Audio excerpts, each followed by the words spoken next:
ሰላምና ጤና ይስጥልን የተወደዳችሁ የቻናላችን ተከታታዮች በዚህ አጭር ቪዲዮ ቤትን የተመለከቱ 3 አዳዲስ መረጃዎችን እናቀርብላችኋለን። የመጀመሪያው የቤት መረጃ የቤት ኪራይ የዋጋ ማስተካከያን ይመለከታል። የቤት ኪራይ ላይ የዋጋ ማስተካከያ ለማድረግ ጥናት ተካሂዷል። የአዲስ አበባ ከተማ አስተዳደር የመኖሪያ ቤት ኪራይ ላይ ማስተካከያ ለማድረግ ጥናት ማካሄዱን አስታውቋል። የጥናቱ ዓላማ ሚዛናዊ የኪራይ ዋጋ እንዲኖር ለማስቻል መሆኑን ተገልጿል። ጥናቱ የአዲስ አበባ ከተማ ነዋሪዎችን የመክፈል አቅምን ከግምት ያስገባ በመሆኑ ገበያን በማረጋጋት የኑሮ ጫናን ያቃልላል ተብሎ ይጠበቃል። የአዲስ አበባ ቤቶች ልማትና አስተዳደር ቢሮ እንዳስታወቀው የቤት ኪራይ ዋጋ ከ2019 ጀምሮ በአዲስ መተመኛ በምክክር በተወሰነ ሂሳብ ብቻ ጭማሪ ይደረጋል።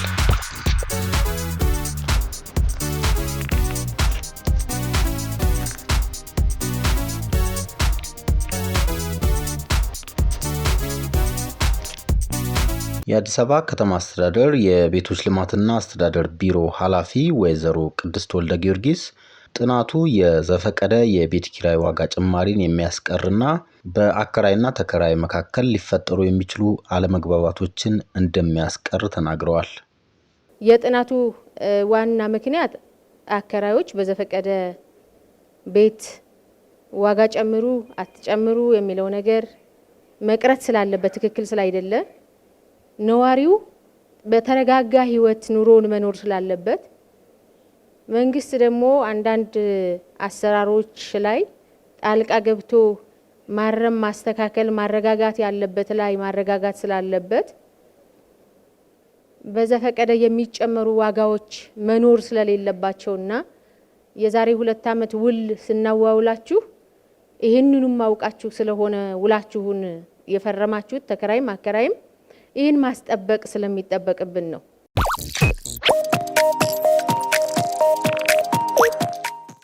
የመኖሪያ ቤት ኪራይ ቁጥጥርና አስተዳደር አዋጅ ለተከራይ ብቻ ሳይሆን ለአከራይም ጠቀሜታ እንዳለው ነው የተገለጸው። የሁለቱም አካላት መብትና ጥቅም የሚያስከብር ነው ተብሏል። ህጉ ለተከራይም ለአከራይም እኩል ባላንስ የሚያደርግ ነው። ተከራይም እንዳነሳሁት ላልተፈለገ ወጪ እንዳይዳረግና መክፈል ባለበት ልክ ወይም አፎርድ በሚያደርገው ልክ አቅሙን አውቆ ተከራይቶ እንዲኖር የሚያስችልና ወጣ ግባ እንዳይባል ክልከላዎች ያስቀመጠ፣ አከራይም ደግሞ ቤቱን በአግባቡ የሚይዝለት የቤት ኪራይ ዋጋ የማህበረሰቡን አቅም ያገናዘበና ተመጣጣኝ እንዲሆን ለማድረግ በ2016 ዓ.ም የመኖሪያ ቤት ኪራይ ቁጥጥርና አስተዳደር አዋጅ መውጣቱ የሚታወስ ነው። በአዋጁ መሰረት የመኖሪያ ቤት ኪራይ የውል ዘመን ከ2 ዓመት አያንስም። የቤት ኪራይ ውል ዘመን ሳይጠናቀቅ ተከራይን ከቤት ማስወጣት ወይም በአዋጁ ከተፈቀደ ሁኔታ ውጭ የዋጋ ጭማሪ ማድረግ አይቻልም። የመኖሪያ ቤት ላይ ቀድሞ በነበረው ኪራይ ላይ የኪራይ ዋጋ ጭማሪ ማድረግ የሚችለው ተቆጣጣሪው አካል በአመት አንድ ጊዜ ነባራዊ የኢኮኖሚ ሁኔታና ሌሎች አግባብነት ያላቸውን ጉዳዮች ከግምት በማስገባት ሊወስን የሚችለውን የመኖሪያ ቤት ኪራይ ጭማሪ መሰረት በማድረግ ነው። የሚደረገው የዋጋ ጭማሪ ከሰኔ 30 ጀምሮ ለ1 ዓመት የጸና ይሆናል።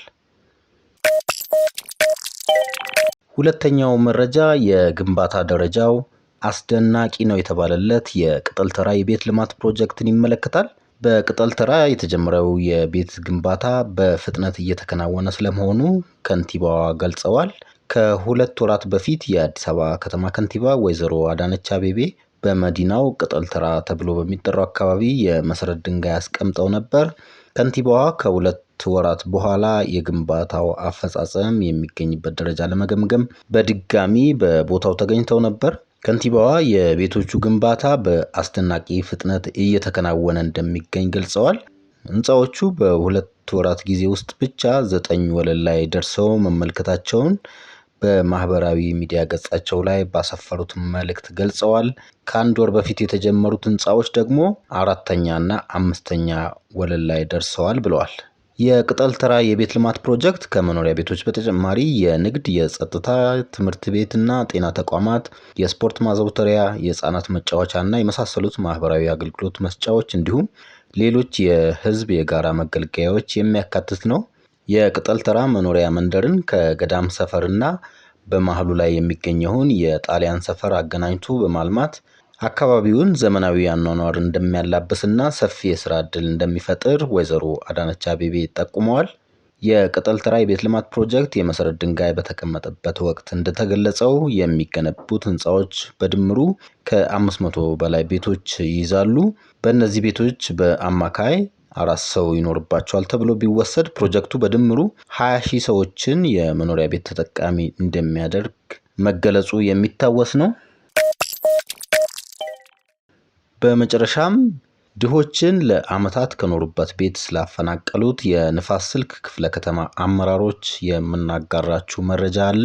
አዲስ አበባ ከተማ ውስጥ የድሆችን ቤት የቀሙ አመራሮች በህግ ቁጥጥር ስር እንዲውሉ ተደርጓል።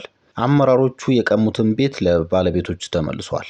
በአዲስ አበባ ከተማ አስተዳደር በንፋስ ስልክ ላፍቶ ክፍለ ከተማ ወረዳ 5 3 የክፍለ ከተማና 2 የወረዳ አመራሮች ነዋሪዎችን ለዓመታት ከኖሩበት የቀበሌ ቤት ያለ አግባብ አፈናቅለዋል ተብለው በህግ ቁጥጥር ስር ውለዋል።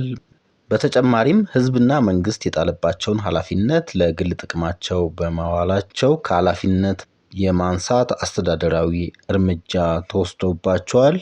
አመራሮቹ ነዋሪዎችን በውድቅት ሌሊትና በማለዳ በፖሊስና በኮንስትራክሽን ወዛደሮች አስከብበው ንብረታቸውን በትነው ጎዳና ላይ እንደጣሏቸው ተበዳዮቹ ተናግረዋል። ከተበዳዮቹ መካከል የካንሰርና የልብ ህመምተኛ የሆኑ አቅመ ደካሞችም ይገኙበታል። የአዲስ አበባ ከተማ አስተዳደር ጉዳዩን አጣርቶ ተበዳዮቹ በአስቸኳይ ወደ መኖሪያ ቤታቸው መልሷል።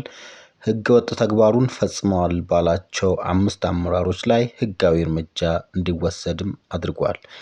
ክቡራትና ክቡራን የዚህ ቪዲዮ ተመልካቾች ስለተከታተላችሁን እናመሰግናለን። ሰብስክራይብ ያላደረጋችሁ ሰብስክራይብ በማድረግ የቻናላችን ቤተሰብ እንድትሆኑ እንጋብዛለን። በቀጣይ በሌላ መረጃ እንደምንገናኝ ተስፋ እናደርጋለን። በያላችሁበት ሰላምና ጤና ይስጥልን።